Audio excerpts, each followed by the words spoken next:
Hello everyone, welcome back.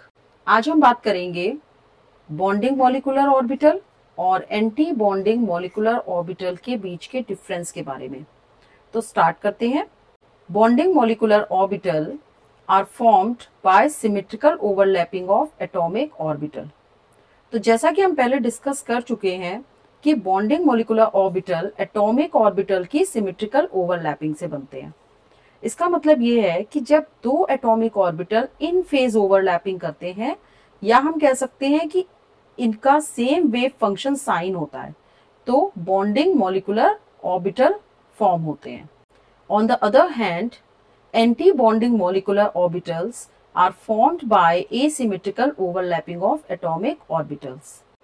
That means जब दो atomic orbital out of phase overlap करते हैं, यानी कि वेव फंक्शन का साइन अपोजिट होता है, तब anti bonding molecular orbital form होते हैं। अब इन फेज और आउट ऑफ फेज ओवरलैपिंग क्या होती है? इन फेज ओवरलैपिंग होती है बॉन्डिंग मॉलिक्यूलर ऑर्बिटल्स में। इसका मतलब है कि इलेक्ट्रॉन डेंसिटी न्यूक्लियाई के बीच में होती है, जो कि एटम्स को साथ में रखती है। आउट ऑफ फेज ओवरलैपिंग होती है एंटी बॉन्डिंग मॉलिक्यूलर ऑर्बिटल में, जिसका मतलब है इसमें इलेक्ट्रॉन डेंसिटी 0 हो जाती है और एटम्स के न्यूक्लियाई के बीच में नोड क्रिएट होता है। जैसे कि हम इस डायग्राम में देख रहे हैं कि दो s ऑर्बिटल कंस्ट्रक्टिव ओवरलैप कर रहे हैं, या इनमें इन फेज ओवरलैपिंग हो रही है, जिससे बॉन्डिंग मॉलिक्यूलर ऑर्बिटल फॉर्म हो रहा है। तो इस केस में इलेक्ट्रॉन डेंसिटी एटम्स के न्यूक्लियाई के बीच में रहेगी, जबकि सेकेंड डायग्राम में दोनों 1s ऑर्बिटल डिस्ट्रक्टिव ओवरलैप कर रहे हैं, या हम कह सकते हैं आउट ऑफ फेज ओवरलैपिंग करके anti bonding molecular orbital form कर रहे हैं। तो इस केस में इलेक्ट्रॉन डेंसिटी 0 हो जाएगी और दोनों न्यूक्लियाई के बीच में एक नोड क्रिएट हो रहा है।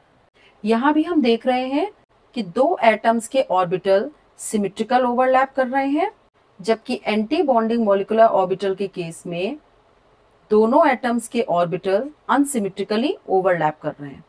तो बॉन्डिंग मॉलिक्यूलर ऑर्बिटल के केस में नेट वेव फंक्शन कैसे डिफाइन करेंगे?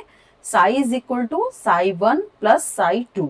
On the other hand, anti bonding molecular orbital के केस में नेट वेव फंक्शन क्या होगा? Psi is equal to psi 1 difference psi 2। अब यहाँ पे वेव फंक्शन क्या है? तो वेव फंक्शन के बारे में मैंने एक सेपरेट वीडियो बनाई है, तो आप वहां से वेव फंक्शन को क्लियरली समझ सकते हैं। तब तक हम शॉर्ट में समझ लेते हैं कि वेव फंक्शन क्या है। तो wave function is a mathematical description of an electron and it tells us where an electron is most likely to be found. Basically, it helps us to calculate the probability of its position. तो एक simple word में हम कह सकते हैं कि suppose एक nucleus के अराउंड एक इलेक्ट्रॉन क्लाउड है, तो वेव फंक्शन का जो फॉर्मूला है वो इस क्लाउड को ड्रॉ करता है। That means wave function electron के प्रोबेबल रीजन को डिफाइन करता है। तो wave function is a mathematical description of an electron. Basically it help us to calculate the probability of its position. तो अब इसके लिए मैथमेटिकल इक्वेशन क्या होगी? Psi 1 plus psi 2 whole square. It is like a mathematical formula a plus b whole square. So equation क्या होगी? Psi 1 square plus psi 2 square plus 2 psi 1 psi 2.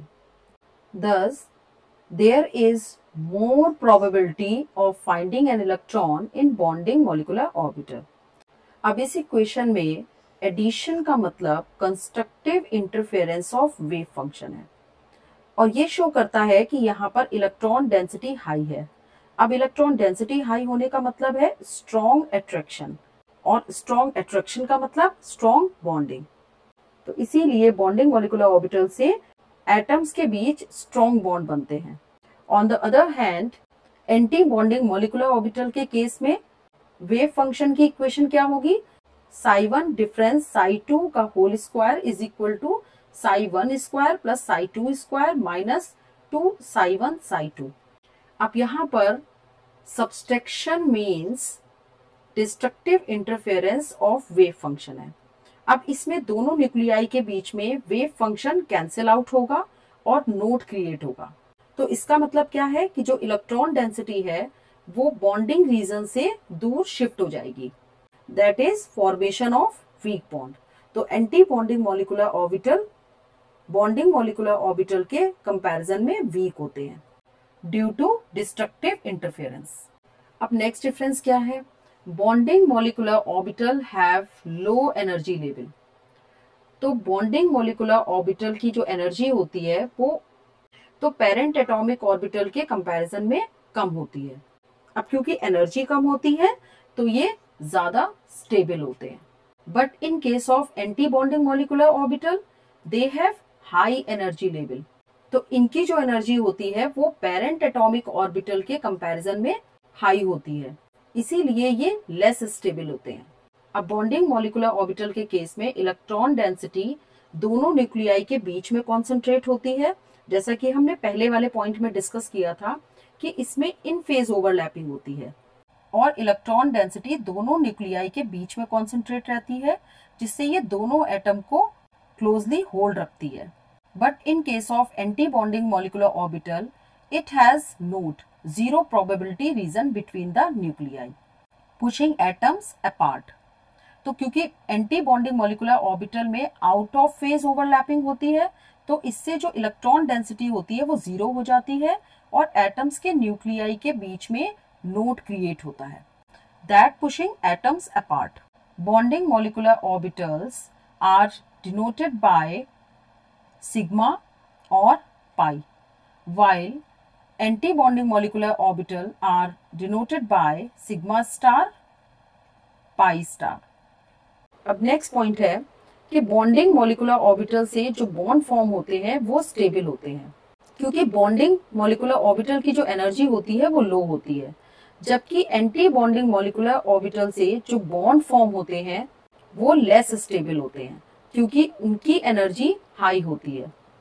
तो ये कुछ इंपॉर्टेंट पॉइंट हैं जिससे आप बॉन्डिंग मॉलिक्यूलर ऑर्बिटल और anti bonding molecular orbital के बीच के डिफरेंस को इजीली समझ सकते हैं और ये डिफरेंस आपको एक कंसेप्चुअल क्लैरिफिकेशन भी देगा। तो मिलते हैं नेक्स्ट वीडियो में एक नए टॉपिक के साथ। Bye bye.